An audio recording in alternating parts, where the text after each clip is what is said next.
Hello, चुनाव आयोग की जो भूमिका है हेलो, ये बहुत अजीब है कि देश के प्रधानमंत्री और मुख्यमंत्री के हिसाब से आप चुनाव का कार्यक्रम बनाते हैं। बाइट करता हूँ, कॉल करता हूँ। जब मोदी जी उद्घाटन कर लेंगे तो तारीखों की घोषणा होगी, जब योगी जी उद्घाटन कर लेंगे तब तारीखों की घोषणा होगी, जब उनके लिए सुविधाजनक नहीं होगा तो अयोध्या का चुनाव नहीं होगा, थोड़ी सी नीचे करिए। जब उनके लिए सुविधाजनक नहीं होगा तो तारीखें यूपी के उपचुनाव की बढ़ा दी जाएंगी। ये चुनाव आयोग पे गंभीर सवाल है जो उन्होंने तारीखें उत्तर प्रदेश के उपचुनाव की बढ़ाई है, नंबर 1। दूसरी बात, अखिलेश जी से बहुत ही सार्थक और अच्छी बातचीत हुई।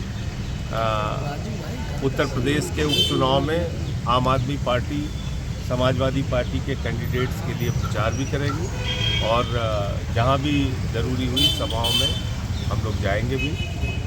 हमारा मकसद है कि भारतीय जनता पार्टी जो देश में नफरत की, सांप्रदायिकता की राजनीति कर रही है, दंगे फसाद और झगड़े की राजनीति कर रही है, उनको इस उपचुनाव में भी पराजित किया जाए। कल गाजियाबाद में रैली है, आप वहाँ मौजूद रहेंगे क्या?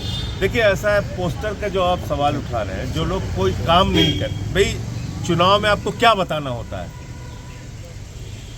कि भारतीय जनता पार्टी के डबल इंजन सरकार की ये उपलब्धि है, हमने इतना रोजगार दिया, इतना स्कूल बनाया, इतना अस्पताल बनाया, इतनी सड़कें बनाई, तो ये तो बताने के लिए है नहीं योगी जी के पास, तो पोस्टर वार में लगे हुए हैं, बटेंगे कटेंगे कर रहे हैं।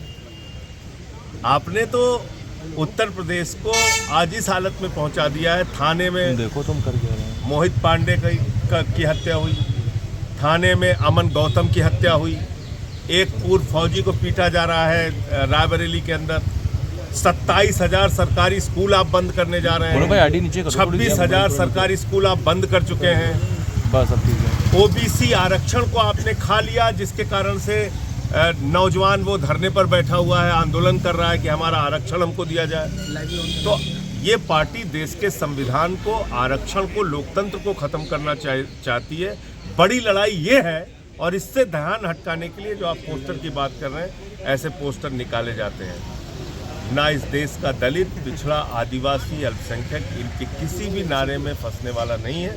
सब मिल के बीजेपी को हराएंगे। जो कह रहे हैं ना बटेंगे, तो दलित, पिछड़ा, आदिवासी, अल्पसंख्यक बिना बटे बीजेपी को हराने का काम करेंगे। पोस्टर में ये सरकार हिंदू जाति बटेंगे तो बांग्लादेश जैसे कटेंगे, इस तरीके की। देखिए, ऐसा है, हिंदू किसको मानते हैं? ये रामनाथ कोविंद जी को हिंदू मानते हैं? देश के राष्ट्रपति थे, क्योंकि वो दलित समाज से आते हैं, इनको मंदिर के शिलान्यास में उनको नहीं बुलाया गया। प्रभु श्री राम के मंदिर के शिलान्यास में श्री रामनाथ कोविंद जी को नहीं बुलाया गया, जो तत्कालीन राष्ट्रपति थे। मौजूदा राष्ट्रपति श्रीमती द्रौपदी मुर्मू जो आदिवासी समाज से आती हैं, मंदिर के उद्घाटन में उनको नहीं बुलाया गया। किसको हिंदू मानते हैं ये? अखिलेश यादव जी एक मंदिर में चले गए पूजा करने पत्नी के साथ, तो उसको धुला गया गंगा जल से। किसको हिंदू मानते हैं ये लोग? इनके हिंदू की परिभाषा क्या है?